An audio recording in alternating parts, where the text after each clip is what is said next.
asking, can the First Minister provide details on her scheme now? And if not, how does she expect the public to back her plans if they don't know what they are? First Minister. Well, let me take Test and Protect, accident emergency and vaccine certification in turn. Firstly, on Test and Protect, Douglas Ross has quoted figures today, as was done by others last week, that frankly do a real disservice to those working in Test and Protect.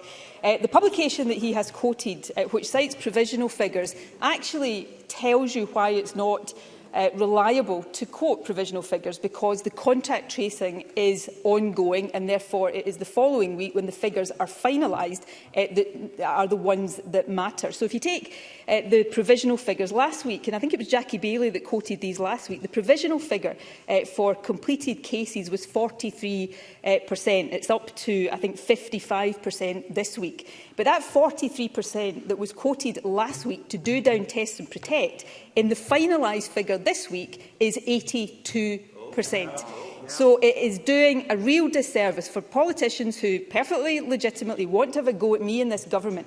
In doing so, they are doing down the efforts of those working in Test and Protect.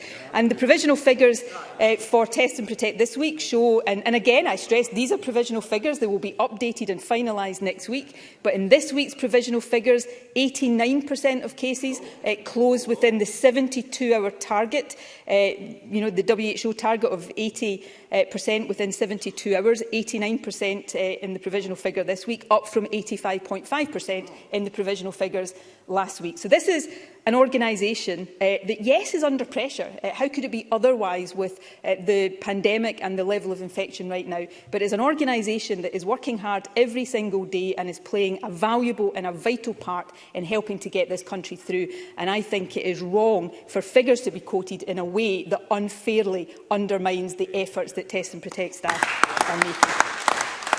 Secondly, on the NHS, this government is supporting the NHS through the recovery plan, through the resources that have been identified to back the recovery plan, as well, of course, as the overall commitment to increase NHS funding. It's interesting, though, and this will be relevant to the point I'm about to make in relation to COVID certification. It's interesting because the plan that Douglas Ross derides here, which is the Scottish Government plan to increase NHS capacity by 10%, backed by investment, Douglas Ross here says that that is insufficient, and yet yesterday the Conservative government at Westminster announced their own plan, and guess what that plan was? And I don't know whether Douglas Ross is at Westminster right now, but I suspect he'll support it in that context, because that plan was to increase NHS capacity by, guess what, 10%. So again, we have Douglas Ross backing things that are done by the Conservative government in Westminster, but criticising exactly the same things that are done here in Scotland.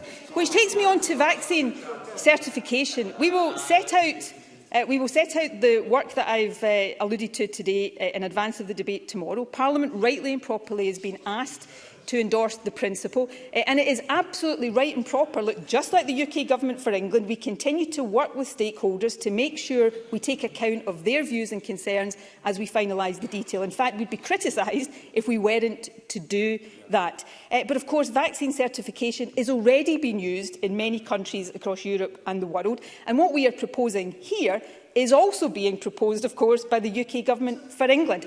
And I suspect what we are hearing from Douglas Ross is a justification for the ridiculous position he is going to end up in, where the scheme he is opposing in Scotland is exactly the same one that he is supporting when a Conservative government introduces it in England. So by all means, scrutinise this government, but for goodness sake, try to have a single ounce of consistency as you do it.